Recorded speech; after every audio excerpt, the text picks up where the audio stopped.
Moi, je suis Mariam Koulibaly. Je suis chargée des questions de droits de l'homme au niveau de l'association TEMET. TEMET qui veut dire fraternité en tamashek. Nous sommes, Gambana et TEMET sont des partenaires.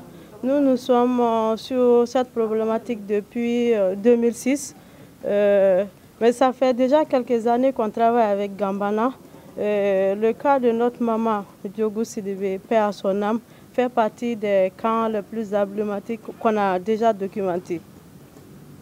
Alors, quels sont vos Bon, comme je l'ai dit tantôt, nous sommes dans la protection et la promotion des droits de l'homme.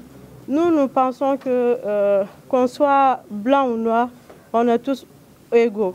On ne peut pas dire aux Blancs qu'on est souverain, se taper la poitrine, on est libre et puis maintenir son frère dans les liens de l'esclavage.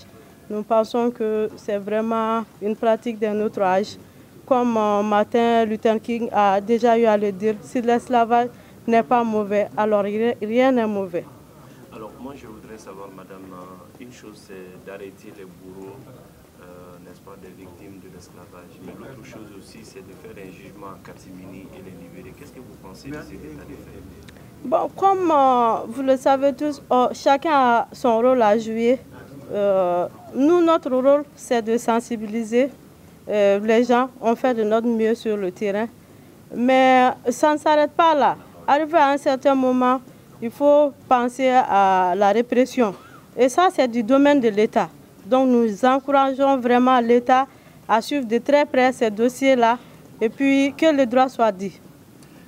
L'avocat vient de se prononcer tout de suite. Le droit a été dit, mais un droit dit d'une manière camouflée. Qu'est-ce que vous pensez de ce camouflage? Parce que l'avocat vient de dire tout simplement que réellement ils ont tenu un jugement sans que lui, avocat, ne soit informé, sans que la partie civile ne soit informée. Alors qu'est-ce que vous pensez réellement de cela? Bon, dans le jargon des juristes, quand on dit que le droit doit être dit là, ça ne veut pas dire qu'on doit mentir. Ce que l'avocat a dit, ça prouve que le droit n'a pas encore été dit. Ok, quel appel avez-vous à lancer à l'endroit des autorités, à l'endroit des populations par rapport à l'esclavage? D'abord à l'endroit de l'esclavage.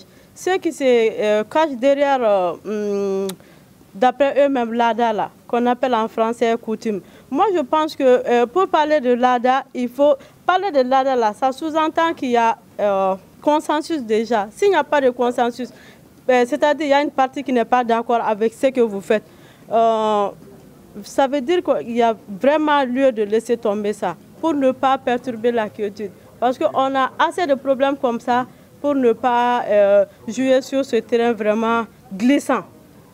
Personnellement, je pense que la question du terrorisme peut même être liée à ces phénomènes-là. Donc, il faut vraiment faire attention. On ne doit pas jouer avec ça et c'est l'État qui a le pouvoir de mettre fin à ça.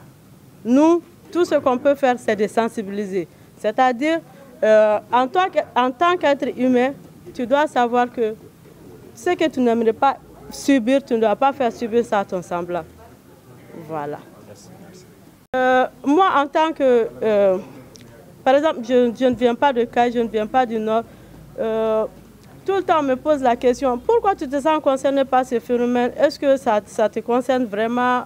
Tu ne viens pas de ce milieu-là. Moi, je pense qu'il suffit d'être un être humain pour avoir de l'empathie pour son prochain. Du moment où tu as de l'empathie pour son prochain, tu dois te sentir en tant que soldat des droits de l'homme. Moi, je pense que nous tous, on doit être des soldats des droits de l'homme. On doit tout faire pour protéger les droits de tous les Maliens. Comme ça, nos droits seront préservés aussi. Voilà, c'est tout ce que j'avais à dire. Merci.